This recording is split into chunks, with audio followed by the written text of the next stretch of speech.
Bapak tidak bisa Kata bantah siapa? itu. Kata siapa? Karena Rasul Petrus. Semua Gimana tulisan yang dituliskan itu? ditulis dalam surat-surat Paulus itu diakui oleh Rasul Petrus. Mana? Tulisannya mana? Bapak baca saja di Gimana? kitab Petrus. Kata Petrus itu bukan tulisan Petrus. Oh salah Pak, itu tulisan Petrus Pak. Bukan. Bapak jangan mengada-ngada, coba baca sendiri. Anda yang mengada-ngada. Bang Juma, Anda yang mengada-ngada. Coba Anda baca sendiri. Petrus itu, dengar. Petrus itu murid Yesus, itu diperintahkan membimbing jemaatnya. Yang mana yang dimaksud jemaat? Orang Yerusalem kan? Pak, Bang Juma, ya. Petrus saja mengakui Rasul Paulus. Petrus yang Anda maksud itu adalah orang yang menulis kitab Petrus kan? Ya, yang penulis kitab Petrus kan Petrus sendiri. Siapa bilang? Lah, Bapak baca sendiri suratnya. Lah, kalau misalnya ada oknum lain yang mengatasnamakan Petrus, bisa nggak? Oh, tidak bisa. Itu jelas tertulis. Kenapa bisa? Kenapa bisa? Sekarang saya tanya sama Anda. Apakah kemudian Petrus pernah diperintahkan kemudian untuk menulis surat bagi non-Yahudi? Ya. Di mana itu? Memang tidak tertulis. Lah, Galatia 2 itu Paulus sendiri mengakui Petrus itu diutus untuk orang-orang yang bersunat. Ya, betul. Sedangkan Rasul Paulus diutus untuk orang-orang yang tidak bersunat, Pak. Betul. Terus surat-suratnya Petrus itu untuk siapa? Surat-surat, makanya Bapak baca dulu di situ. Tujuannya ke siapa? Loh, kok saya disuruh baca? Saya tanya sama Anda, ya, kitab Petrus itu ditulis untuk siapa? Ya untuk jemaat di Laodikia. Itu kan mereka kan orang-orang Yahudi yang itu orang-orang bersunat atau orang tidak bersunat? Orang bersunat, Pak. Jangan tertawa, itu Anda tertawa ke kebodohanmu sendiri. Makanya kita baca yang lengkap. Ya lucu lah Anda ini. Yang lucu siapa, Pak? Kan Petrus itu diutus untuk orang yang bersunat. Oke. Nah, terus surat Petrus itu dikirim kepada siapa? Jemaat yang ada di luar Yerusalem. Mereka adalah orang-orang Yahudi yang menyebar ke seluruh dunia, seluruh bumi. Oke? Diaspora namanya. Ya, diaspora. Okay. Terus apa isi suratnya di situ? Diajarkan menyembah kepada Yesus. Ya, betul. Ada Yesus mengajarkan Petrus begitu ketika dia sama-sama? Iya, betul. Di mana Yesus mengatakan, Petrus, ajarkan manusia agar menyembahku, di mana? Oke. Sekarang Pak, saya ingin bertanya kepada Bapak. Loh. Kok bertanya? Saya kan tanya, Anda kan mengatakan betul. Maka bukti akuratnya kita butuh.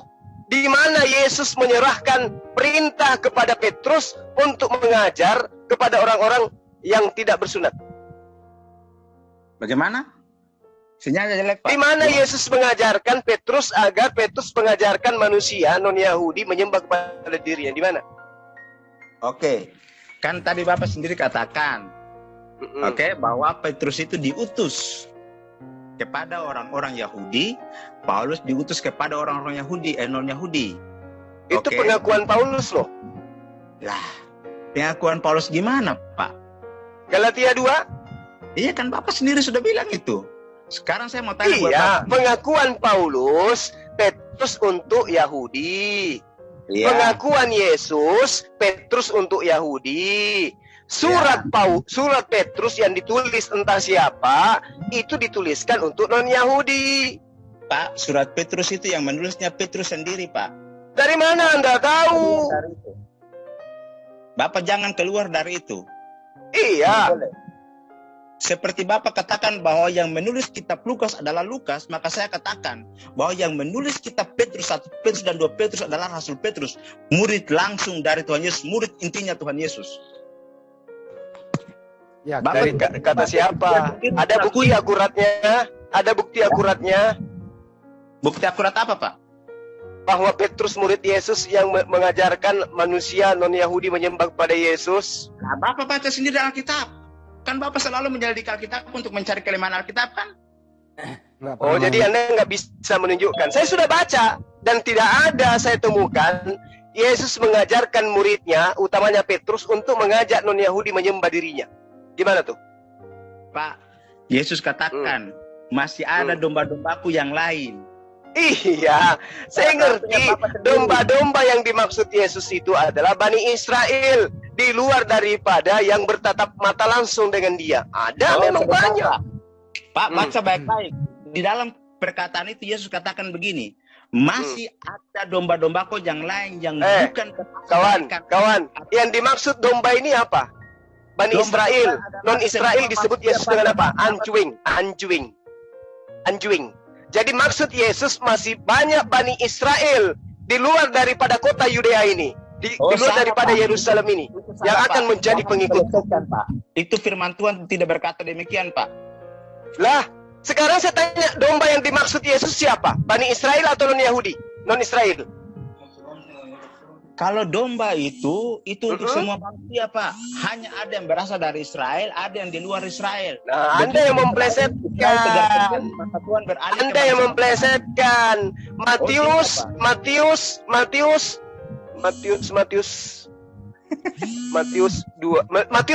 nomor 25. Sorry, Matius 25 nomor 15. Atau saya lupa. Astagfirullahaladzim.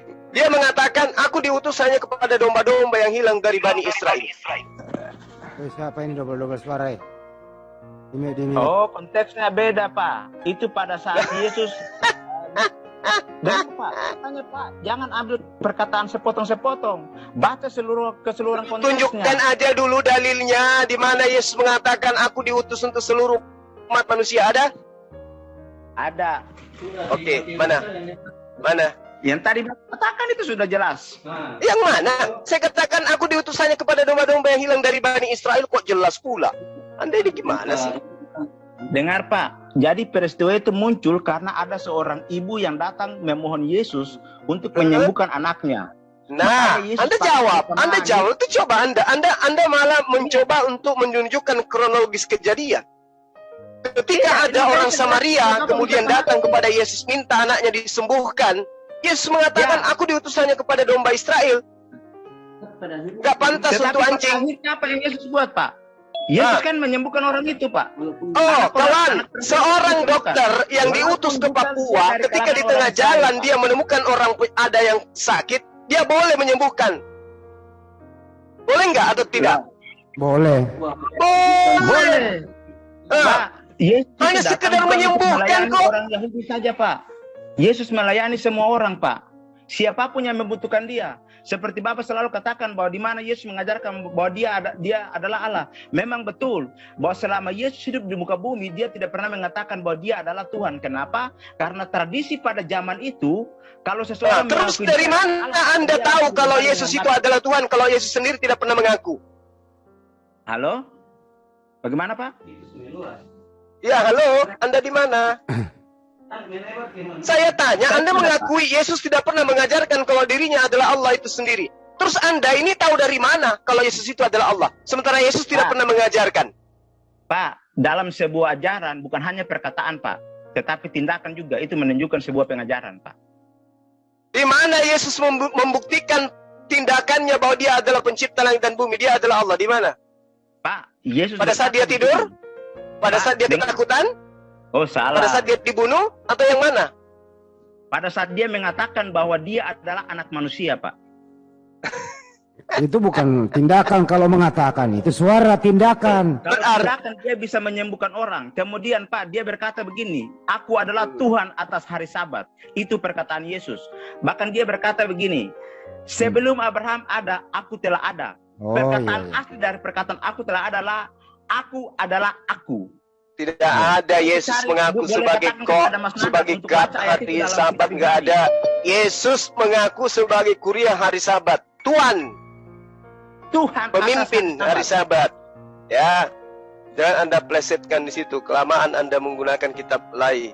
Jadi gini, Karena dalam otak Bapak selalu ada pikiran bahwa kitab Alkitab itu terjemahan betul, itu diterjemahkan dalam bahasa Indonesia. Semua kitab di atas muka bumi ini, dari manapun dia berasal, dia akan diterjemahkan kepada negara di mana kitab itu bisa disebarkan.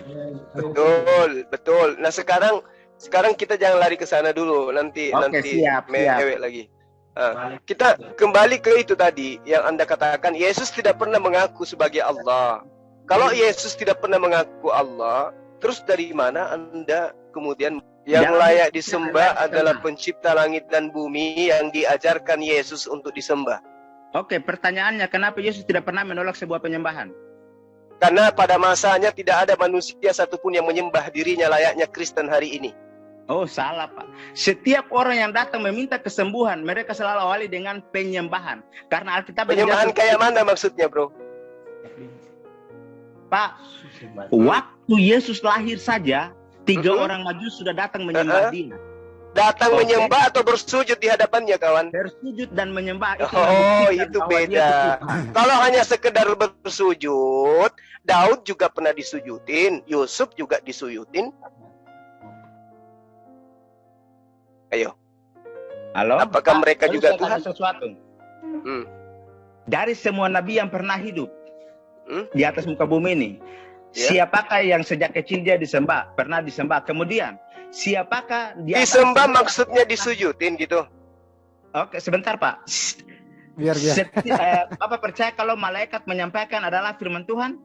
Bahwa pesan Tuhan? Percaya. Iya, Oke. betul. Sekarang pertanyaannya begini. Kenapa Yesus disebut kudus, Pak? Yesus disebut kudus memang betul. Karena dia dicipta bukan dari hasil zina. Oke. Kemudian, pada saat Yesus lahir, Pak, saya ingin tanyakan. Malaikat itu datang dan berkata kepada para gembala, hari ini telah lahir bagimu juru selamat, yaitu Kristus Tuhan. Bukan malaikat yang ngomong itu, Lukas. Oh, salah, Pak. Itu pernyataan malaikat, Pak. Ya. Jadi yang lahir ini Tuhan. Ya, betul. Bukan manusia. Manusia. Yesus itu 100% Tuhan, 100% manusia, Pak. Oh, dua natur. Kata siapa? Kata firman Tuhan, bukan perkataan saya. Yang mana yang Anda anggap firman Tuhan sebenarnya ini? Yang diterima Yesus atau yang diterima pengarang-pengarang kitab Anda? Yang mana yang firman Tuhan? Bapak, jangan bilang pengarang-pengarang kitab Anda, Pak. Loh, itu sebelum tulisan kitab Anda itu sampulnya dituliskan kitab Lukas dan seterusnya. Lebih awal dikatakan karangan Lukas, karangan Matius, karangan Yohanes. Kok alergi? Bapak, semua kitab itu ditulis, Pak. Iya, makanya saya tanya kepada saudara saya. Bapak bisa baca, maaf Pak ya, Bapak bisa baca Al-Quran hari ini karena pernah ditulis, Pak. Betul, iya betul.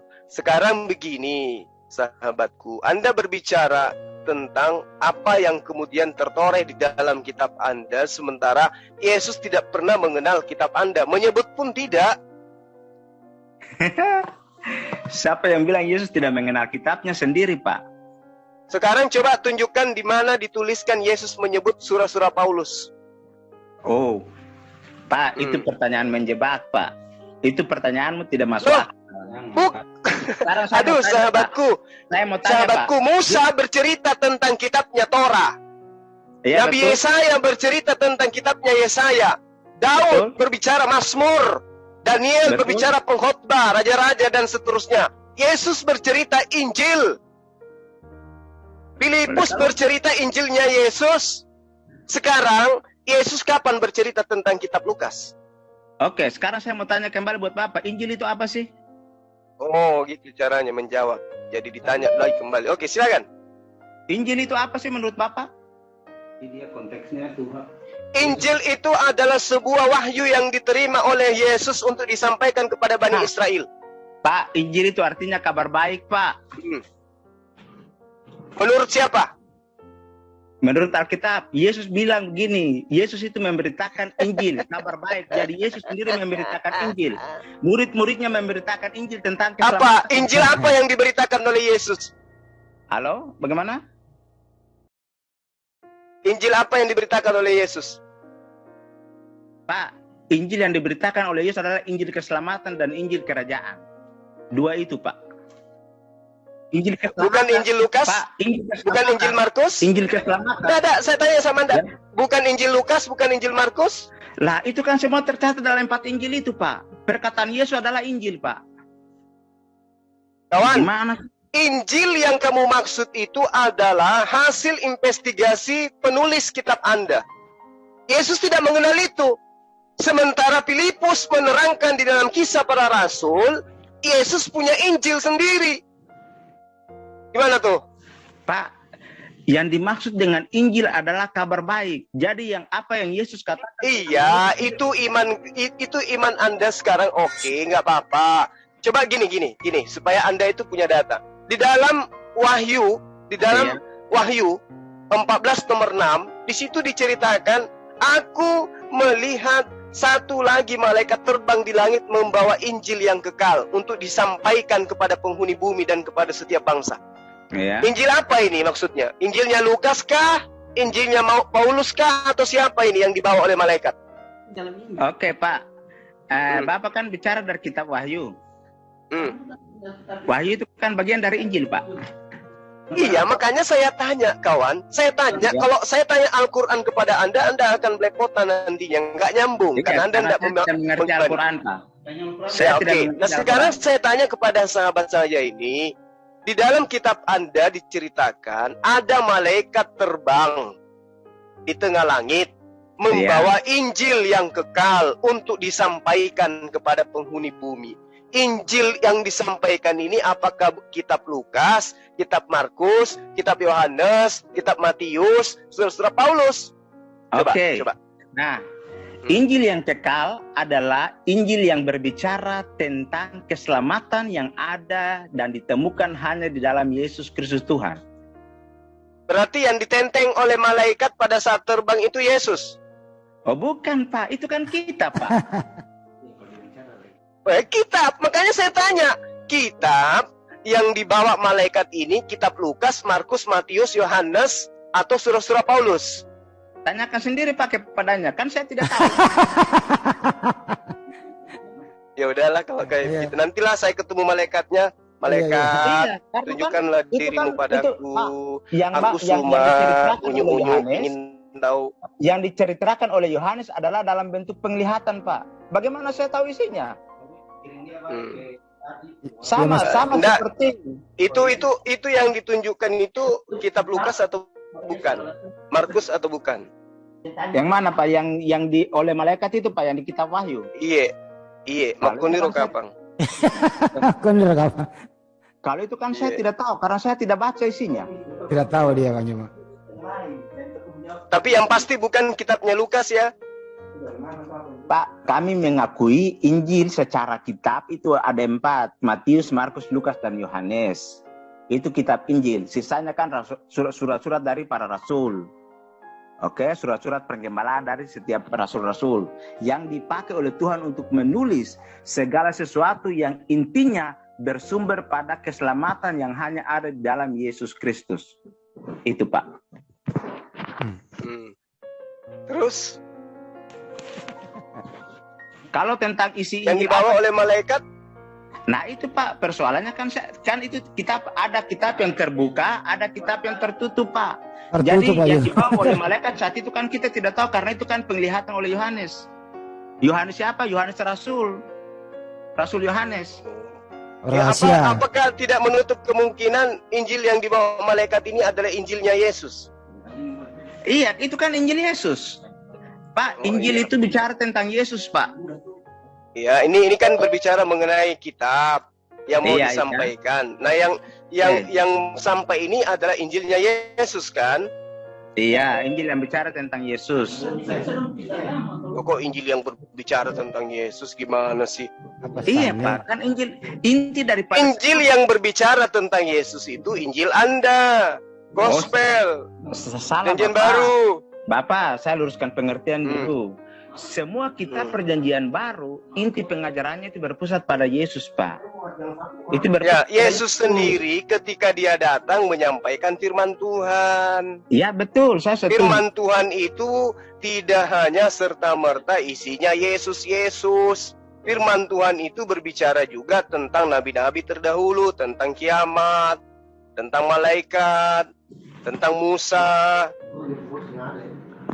Dan tentang, kalau di kitab Anda berbicara tentang Yesus, itu kitabnya Kristen. Iya. Yang dimaksud pengajaran Yesus itu, coba kita lihat bagaimana ketika penulis kitab Anda menuliskan Yesus di hari Sabat selalu naik di atas, masuk ke dalam sinagoge, maju ke depan membacakan Alkitab. Apa yang dibacakan di situ? Kitab mana yang dibacakan oleh Yesus? Jangan Anda bilang surah-surah Paulus. Iya, betul. Kan Pak? Berarti Yesus sedang membacakan Iya, Alkitabnya. Begini Pak. Kan Jadi Yesus kalau punya Alkitab pada saat- sendiri. Pada saat Yesus mengajar di Bait Allah, itu yang diajarkan adalah berdasarkan kitab para nabi. Artinya yang Ya, datang berarti itu kan semua Yesus yang punya terakhir. kitab sendiri kan? Kitabnya Halo? Yesus adalah kitabnya para nabi, bukan kitabnya Kristen. Itu kan Pak, yang diajarkan oleh Yesus itu semua ada dalam kitab Perjanjian Lama. Iya, betul. Makanya aku bilang, Yesus mengajarkan sebuah kitab, di mana kitab itu adalah kitab Perjanjian Lama. Yesus tidak pernah mengajarkan tentang kitab Perjanjian Baru. Betul? Iya, karena Perjanjian Baru itu bicara tentang Yesus, Pak. Nah, itu dia makanya. Tuhan. Jadi kitab Anda itu Menceritakan, Pak, adalah kitab hasil Perjanjian Baru, investigasi Pak, yang begini, Pak. menceritakan tentang Yesus, sementara Yesus sendiri tidak sedang menceritakan tentang dirinya. Dia sedang menceritakan tentang firman Tuhan yang dia terima kepada Bani Israel. Oke, Pak. Itu karena Ya. Bapak hanya melihat Yesus dari segi Yesus sebagai utusan. Coba Lah Bapak kan lihat memang, dari- kawan, begini loh sahabatku ya, saudara Ya. Revi, gini loh. Ini kita adalah golongan manusia yang datang belakangan. Islam Kristen dari hari ini, Suma dan saudara Revi adalah orang yang hidup di tahun 2022. Ya kan gitu ya ceritanya. Iya. Nah, ketika kemudian kita membicarakan tentang hal yang tempo dulu, maka dasar pijakan kita kemudian adalah apa yang kita terima hari ini. Kan begitu. Nah, Yesus ketika dia datang kepada Bani Israel, dia mengajarkan tentang dirinya, bahwa dia adalah utusan Tuhan. Nah, kesaksian Yesus yang paling harus diakui tentang Yesus. Bukan Oke, Pak. kesaksian catatan-catatan yang datang belakangan. Kan begitu. Oke, Pak. Saya sudah ikuti ya bahwa Bapak selalu hanya Pak Suma hanya tekankan bahwa Yesus hanya bersaksi bahwa dia utusan. Iya, Tapi memang. bukan hanya dia utusan, Pak. Dia juga anak manusia. Dia juga bersaksi. Justru bahwa karena dia anak manusia itu, dia utusan. Ya iyalah. Pak, anak manusia dan Iya. utusan berbeda, Pak. Beda. Iya, Pak Handi beda, Pak. Sama. Pada saat Yesus dia mengatakan Hmm. bahwa dia adalah utusan, maka dia datang sebagai seorang hamba yang diutus. Oke? Yesus juga bergelar hamba Tuhan. Oke? Jadi jangan hanya kenal Yesus dari utusan. Dia juga hamba Tuhan. Dia juga anak Allah. Dia juga anak manusia. Oke. Dia baik. juga Mesias Yesus yang bergelar diproklamasikan. juga hamba Tuhan. Oke. Nah, sekarang Tuhan yang ada di surga katanya, tempat Yesus berdoa. Pernah enggak dia menjadi hamba Yesus? Oh, tidak pernah. Pak, Berarti Yesus beda dong ya antara Pak. Bapa yang di surga dengan Yesus yang di bumi, beda ya? Beda dong. dengar, Pak. Kami dalam kekristenan, kami kenal satu Tuhan. Perwujudannya dalam 3 pribadi. Allah Bapa tidak bisa terlihat. Makanya Yesus berkata bahwa Bapa itu tidak bisa terlihat. Tetapi yang menyatakan Bapa adalah Yesus. Makanya Yesus katakan bahwa anak yang ada dalam pangkuan Bapa, dialah yang menyatakannya. Kemudian Roh Kudus. Oke? Roh Kudus. Makanya pas saat Yesus dibaptis, Roh Kudus turun. Gitu. Sama, sejak Kejadian sampai dalam kitab Kejadian sampai Wahyu, bicara tentang 3 pribadi ini, Pak. Dalam manifestasi penjelmaan. Jadi Bapa tidak bisa dilihat. Betul, saya setuju. Bapa tidak terlihat. Tetapi Yesus terlihat. Roh Kudus tidak terlihat. Berarti dia beda dong. Itu tidak berbeda, Pak. Ya, yang satu terlihat, yang satunya tidak terlihat, kok tidak berbeda? Bapak, boleh saya tanya? Waktu Tuhan menciptakan Adam, waktu Adam membuka mata, kan Tuhan tidak terlihat. Oke? Pada saat Adam membuka mata, siapa yang pertama dia lihat? Siapa? Kemudian yang kedua, yang berjalan-jalan di dalam taman yang dilihat dan didengar oleh Adam, itu siapa? Ya, siapa? Itu Tuhan. Tuhan punya kaki jalan-jalan. Ya, betul. Petak ngumpet di situ ya, lagi ngumpet-ngumpetan. Bukan Pak Handi. Pak Handi, saya harus bilang, Tuhan bisa berwujud, dia bisa mewujudkan dirinya dalam manusia. Tapi kan Tuhan bertanya, di manakah engkau Adam? Ya, jadi betul. Tuhan nggak tahu, jadi Tuhan tidak maha tahu. Jadi ngumpet si Adam ini, Adam ngumpet, ada sembunyi, terus Tuhan nanya, gitu loh. Apakah kamu di mana kamu ini, gitu loh? Dia ternyata di balik pohon sembunyi. Pak, bukan berarti Tuhan tidak maha tahu, Pak. Ya kalau dia tahu ngapain dia nanya? Dosa Adam, dosa yang dibuat oleh Adam. Lanjut ke dosa lagi bagi pusing gua. Adam kehilangan kemuliaan Tuhan. Oke? Jadi Tuhan bertanya itu bukan berarti Tuhan tidak tahu, Pak. Sekarang saya mau tanya buat Bapak. Oke? Yon. Bertanya. Berisik ya. Mic-nya. Saya ingin bertanya buat Bapak. Apakah Tuhan tidak pernah bertanya sesuatu dalam Al-Quran?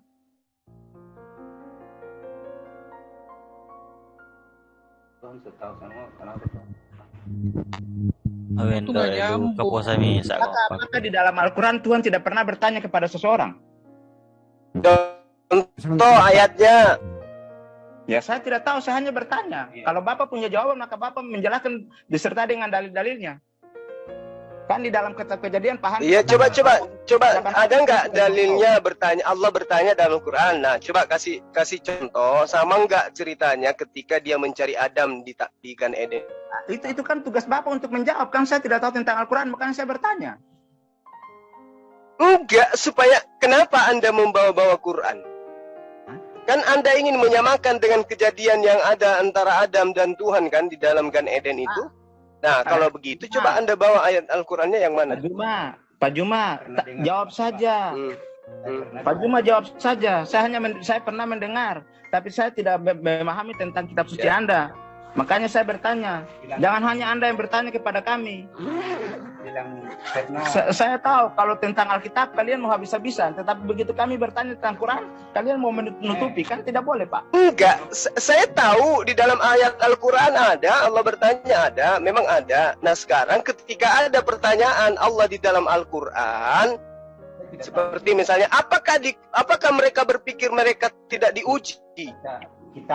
Sesungguhnya mereka akan diuji, itu ada dalam Al-Quran. Memang ada pertanyaan kayak begitu. Tapi apakah sama di dalam kitab Anda? Adam, di manakah engkau wahai Adam?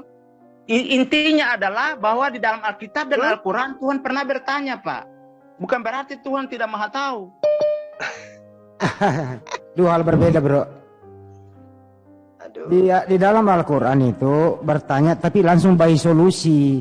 Itu menganalogikan sesuatu supaya orang nanti hambanya atau makhluknya itu ya bisa mudah mengerti. Kalau ini enggak, ini semacam sesuatu yang nggak nyambung gitu loh. Pak Handi, Tuhan bertanya di manakah engkau, itu dia membutuhkan kejujuran Adam. Kenapa? Karena Adam sudah jatuh dalam dosa. Nah, sekarang yang menjawab berterus terang posisinya di mana, Adam atau Tuhan yang memberitahu? Adam. Berarti Adam Tuhan nggak tahu. Kalau nggak diberitahu oleh Adam, Tuhan nggak tahu. Oke, sekarang dalam pertanyaan sama ke Al-Quran. Kalau di Al-Quran, Allah Subhanahu Wa Taala, iya. Pak Handi, tunjukkan dalilnya. Sebentar dulu. Kalau di Al-Quran itu kan jelas. Apanya yang jelas, Pak? Kan bagi kami Bang Handi, ya. Kalau di Quran itu pertanyaannya bersifat oratoris, kalimat tanya yang tidak membutuhkan jawaban. Betul. Itu namanya kalimat oratoris. Contohnya, apakah kamu tidak beriman? Qala bala, ya saya beriman. Jadi kalimatnya bukan seperti yang tadi itu. Kalau tadi kan konotasinya Allah mencari. Kalau ini di dalam Quran itu kalimatnya oratoris, kalimat tanya yang tidak membutuhkan jawaban. Jawabannya sudah tahu Allah. Silakan lanjut Bang Andi. Iya itu maksudnya memudahkan itu. Kaifa takfuruna billah? Bagaimana kamu ingkar kepada Allah? Itu contoh pertanyaannya. Nah, kemudian kalau seperti yang diterangkan Ustaz kita tadi, itu berbeda dengan apa yang ada dalam kitab Anda. Pak Juma, pertanyaan tadi itu siapa yang mengatakan? Tuhan atau ke manusia, Pak? Tuhan. Mana dalilnya, Pak? Kaifa takfuruna billah wa kuntum amwatan fa ahyakum summa yumitukum summa yuhyikum summa ilaihi turja'un. Artinya, Pak, kan saya tidak paham.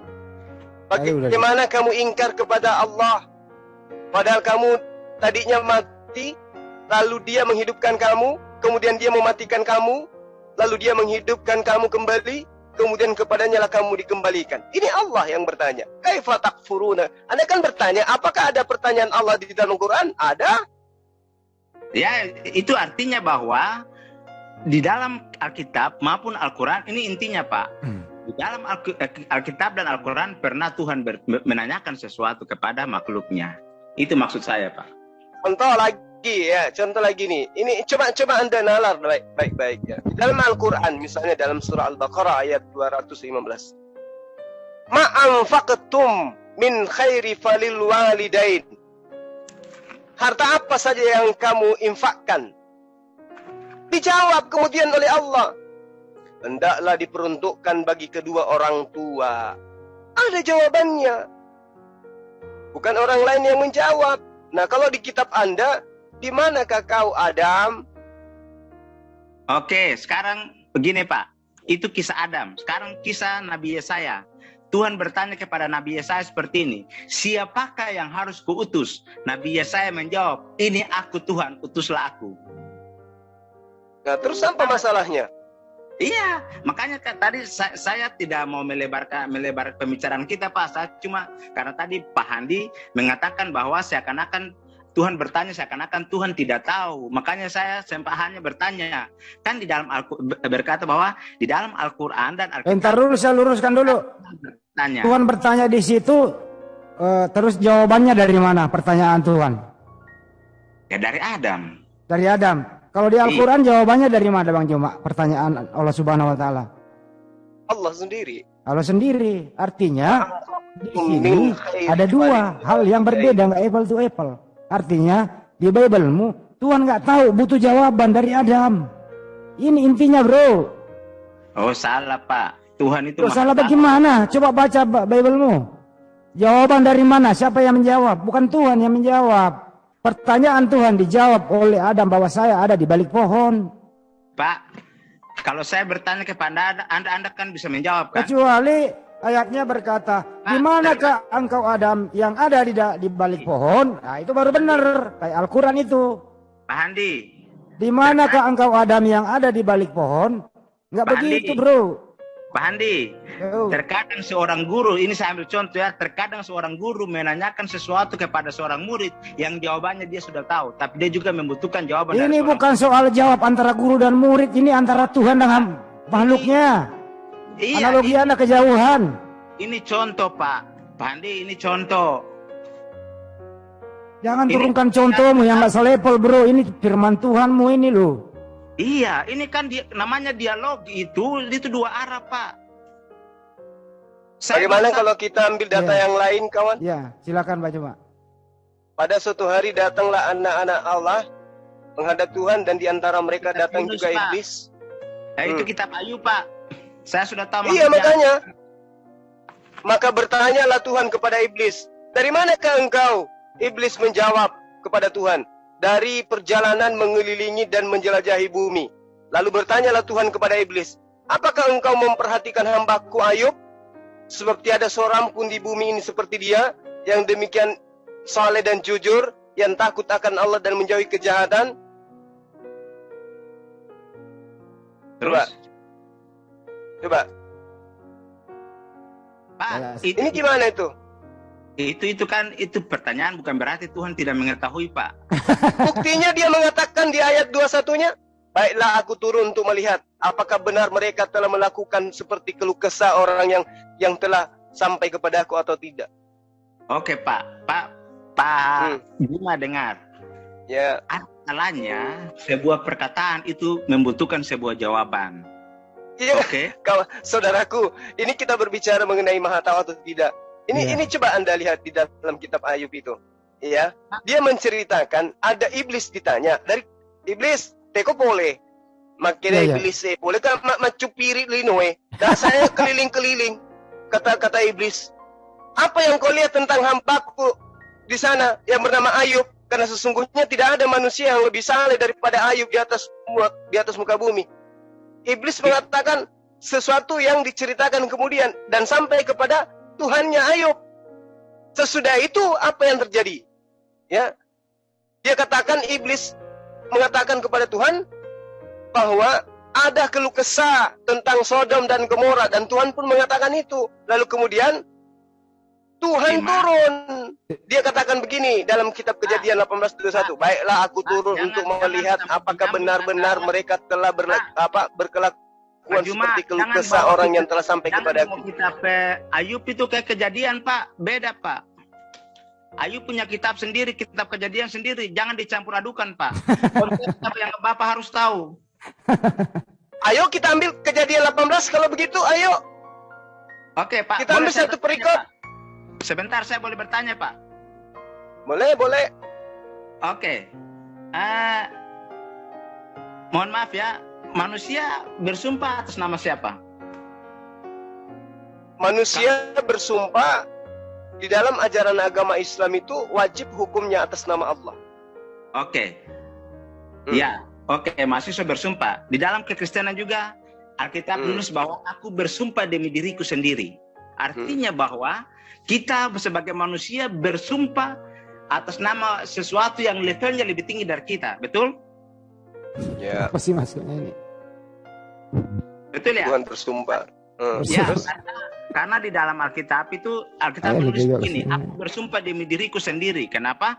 Karena di atas Tuhan tidak ada yang lain lagi. Tuhan tidak bisa bersumpah atas nama malaikat, tidak bisa. Tuhan Kenapa bersumpah. bisa? Tuhan bersumpah. Ya, kenapa Tuhan bisa? Pada saat Tuhan mau menyampaikan kebenaran tentang kelahiran Ishak, Tuhan berkata begini. Bukan kelahiran Ishak ya, tapi pada saat Ishak dikorbankan. Kemudian Tuhan bersumpah, aku bersumpah demi diriku sendiri. Kenapa? Karena di atas dia tidak ada orang lain. Coba Bapak bisa jelaskan ke saya surat Ma'arij 40. Itu maksudnya apa? Apa tuh? Surat apa? Surah Ma'arij 40. Maaf saya tidak terlalu ini ya, tapi saya pernah dengar itu. Surah Al-Ma'arij 40. 40 atau 40? 40. 40. Kalau 40 itu Oke, diterangkan begini. Bismillahirrahmanirrahim. Wala uqsimu bi rabbil masyariq wal magharib inna laqadirun. Maka aku Tuhan bersumpah demi Tuhan ya, yang mengatur tempat-tempat terbit dan terbenam matahari, bulan dan bintang. Sungguh kami pasti mampu. Apa yang Anda pertanyakan sih? Oke, begini. Secara analogi aja ya. Pak Juma, saya tidak menguji apa, saya hanya minta penjelasan saja Pak, tidak bermaksud apa tidak, hanya ingin tahu. Iya nggak apa-apa kawan, nggak apa-apa. Iya. Saya suka kalau saya ditanya tentang kitab saya. Ingin tahu makna dari ayat itu Pak. Oke. Jadi tidak gini. Bermaksud apa Pak ya? Mohon maaf ya. Ya. Nggak apa-apa. Oke, siap. Oke. Jadi di sini Allah menerangkan fala uqsimu birabbil masyariq wal magharib inna laqadirun. Maka aku bersumpah demi Tuhan yang mengatur tempat-tempat terbit dan terbenamnya matahari. Jadi aku bersumpah demi Tuhan yang mengatur tempat-tempat terbit. Jadi gini. Analoginya ketika saya sebagai seorang area manager, ya, pemimpin tertinggi kemudian, ya siap. Ya, toh, di dalam sebuah lembaga. Kemudian saya mengatakan, saya bersumpah demi area manajer cabang Makassar bahwa itu tidak akan mungkin terjadi. Ini saya bersumpah bersumpah atas nama siapa ini? Kalau saya mengatakan area manajer Makassar, atas nama Bapak sendiri. Nah, sekarang Tuhan yang mengatur tempat-tempat terbit dan terbenamnya matahari itu siapa? Ya Tuhan, pencipta Ya, langit Tuhan. dan bumi. Nah, betul. Tuhan itu bersumpah atas dirinya sendiri. Maka aku bersumpah demi Tuhan. Maksudnya, aku bersumpah demi diriku sendiri yang mengatur tempat-tempat terbit dan terbenamnya matahari. Itu maksudnya, kawan. Oh gitu Pak ya. Cuman Pak, saya mohon maaf ya. Saya ada masih ada bisa dibilang rasa ada masih pertanyaan Pak. Mohon maaf. Iya. Kan Tanya di, aja. di kalimat awal dia bilang gini, maka aku bersumpah. Oke? Ya. Kalimatnya secara sempurna sampai terakhir, tapi waktu di kalimat terakhir, kenapa Pak? Itu tidak pakai aku. Misalnya sungguh, aku pasti mampu, tapi kenapa harus pakai kami? Kan kami itu seakan-akan bahwa bisa kalau bahasa Indonesia ya, itu kan kami berarti lebih dari satu orang. Itu maksud saya Pak. Kok di depan Tuhan bersumpah, tapi di belakangnya kami pasti mampu. Jadi mohon maaf Pak ya, ini saya perlu penjelasan. Nggak apa-apa, bagus itu pertanyaan. Nggak apa-apa. Iya, soalnya kan kami sering diskusi Pak ya, jadi ada teman karena menjelaskan ini cuma saya belum dapat. Gampang jawab itu. Aku dan kami di situ. Iya kan. Jadi gini, aku kan seorang diri. Kalau aku pribadi persen. ya. Tapi di kalimat terakhirnya itu sungguh atau bisa dibilang amin. Kami pasti mampu. Kata kami berarti bisa dibilang sudah jamak begitu Pak. Ya. Mungkin bisa diberi penjelasan biar kan ada teman saya yang pernah jelaskan, cuma saya belum dapat intinya Pak. Jadi mungkin lewat Bang Suma saya bisa dapat intinya gitu. Terima kasih. Ya. Oke. Jadi Allah itu kadang menyebut dirinya dengan kata aku, kadang menyebut dirinya dengan kata kami. Ya, tergantung daripada konteks ayatnya. Oke, Tapi mantap. ketika Allah berbicara mengenai hakikat penyembahan makhluk terhadap Tuhan, itu dia tidak pernah mengatakan kami, selalu mengatakan aku. Tidak ada itu dalam Al-Quran, sembahlah kami nggak ada. Yang ada sembahlah aku. Siap. Gitu. Nah, kenapa kemudian di sini dikatakan kami? Karena Allah menyinggung makhluk-makhluknya yang lain. Apa yang dimaksud makhluknya makhluknya yang lain disebut di situ? Itu disebutnya adanya tempat-tempat terbit dan terbenamnya. Apa yang terbenam? Matahari. Apa yang terbit? Matahari. Ada bulan, ada bintang. Maka Allah menggunakan kata kami demi untuk mengagungkan bahwa dialah pencipta alam semesta. Sama ketika diterangkan dalam surah Ibrahim ayat 19 nomor 20. Tidakkah kamu memperhatikan bahwa sesungguhnya Allah telah menciptakan langit dan bumi dengan hak, dengan yang benar.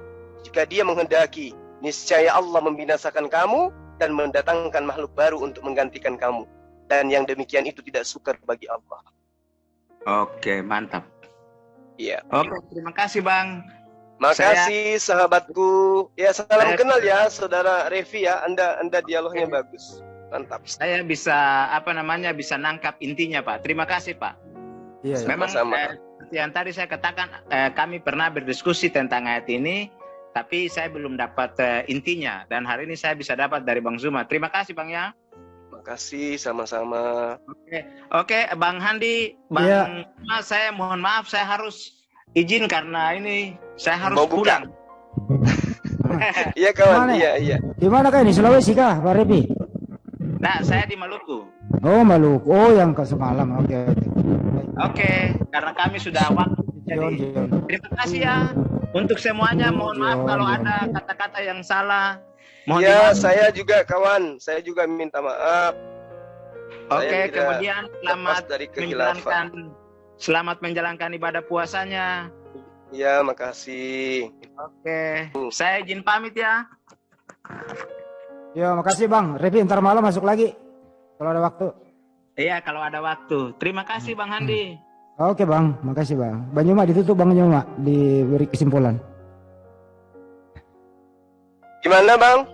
Diberi kesimpulan hasil diskusi sore tadi sampai sekarang. Oke. Ya, ditutup. Baik, sahabat-sahabat yang dimuliakan oleh Allah, termasuk abang-abang saya, guru-guru saya yang ada di Zoom kita ini, Zoom yang kita hargai, yang kita hormati, Zoom ZZZ, dan juga teman-teman kita yang ada di channel-channel yang berafiliasi dengan ZZZ, yang selama ini membantu penyiaran daripada dakwah-dakwah kita, penyampaian materi-materi yang senantiasa disajikan dengan tujuan untuk memberikan edukasi, pembelajaran terhadap umat Islam dan sahabat Kristen, kiranya bisa menjadi cerminan bahwa apa yang kita lakukan selama ini terhadap